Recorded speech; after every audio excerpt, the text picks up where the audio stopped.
everybody, welcome to another business analysis career video.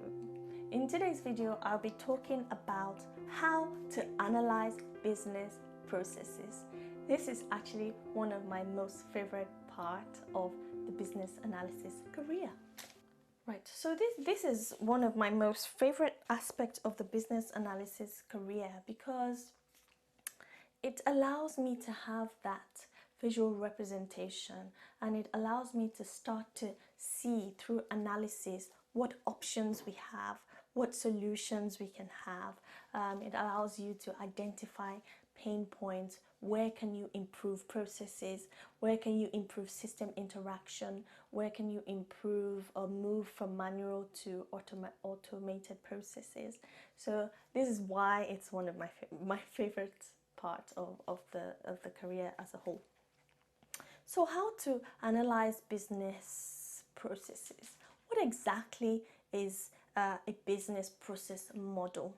So the business process model is like a picture or pictorial representation of a sequence of events performed by the end users of the system, especially in order to achieve a certain goal or a certain outcome. And in this video, I'll also be covering how do you create a business process model in another video. Why is it important to have your business processes modeled either in visually or in text by typing it out.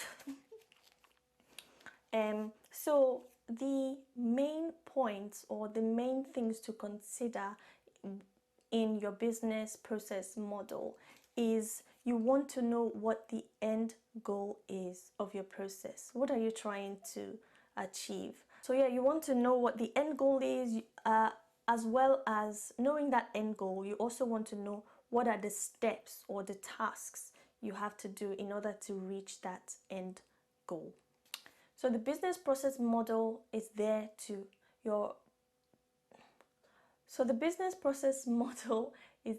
capture every detail, as much detail as you can about a process, including the manual processes, the manual steps, the workarounds, the spreadsheets, as well as the business rules, everything you can capture, including the time frame, the users, who are the different users, the functions of the business who use the system, and how they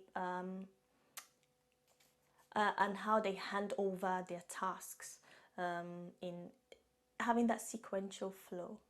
That is what the business process model covers.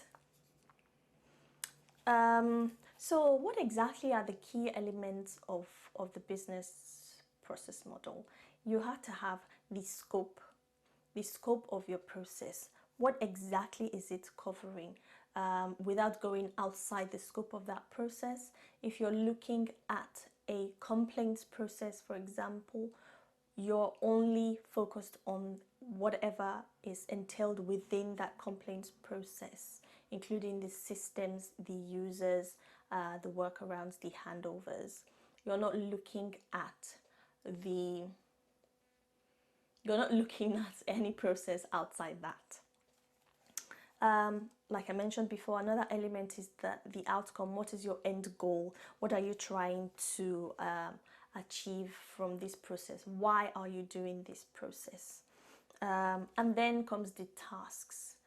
What are the various steps that involve reaching or meeting that end goal? Who does what, at what time, and when? So you have to identify those various aspects of your tasks. Also, within that task, you also have to identify what happens differently when you have variations. For example, you might have multiple approaches to an aspect of, in this instance, your complaints process. Is the complaint from an existing customer, or is the complaint from a new customer? If from an existing customer, hand over to this person, to this department. If from an existing, from a new customer, I don't actually remember what I said first, then the picker, the person who picks up the complaint, should solve the complaint.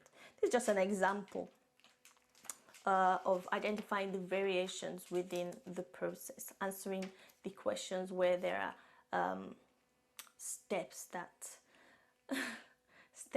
go outside having the process direct.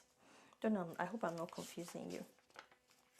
Also, like I mentioned, the business rules should be represented.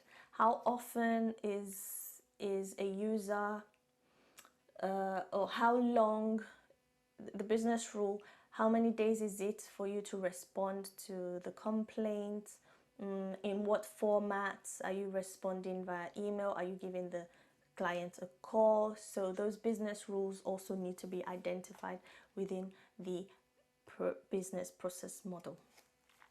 Number 6, the inputs and the outputs of the process. What are the tangible inputs that need to be carried out, that need to be done? It's quite similar to business rules, but what do you have in place? Also, inputs can be, you must be logged onto the system. A particular type of user or representative from a function is the only person who can log onto the system. For example, of inputs includes resources, time frame, and in the example of this complaint process, your outputs can be the email that gets sent out to the customer, for example, at the end of the process. So yeah, those are the things to consider, or the elements, the key elements that you need to consider when analyzing your business processes.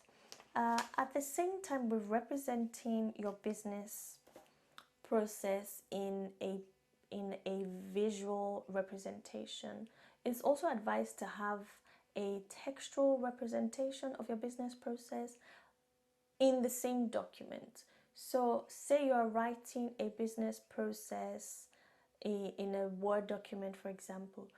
These various elements should be considered in that document, as well as the visual representation, that's the workflow diagram, to allow that easy high level high level representation of that process, whereas the explanations of those various elements would be more detailed in order to satisfy what the process involves. I hope you've enjoyed that content. In my next video, I will actually be showing you on Visio how to use Visio and how to represent a business process on Visio and the various elements that are contained in that. So please look out for that video by subscribing, sharing this video, commenting, asking any questions. I'm happy to answer in the comment section, or create a new content to answer that question. Hit the notification bell so that you're notified whenever I upload videos. And yeah, thank you so much for watching. I hope to see you in my next video. As always, peace.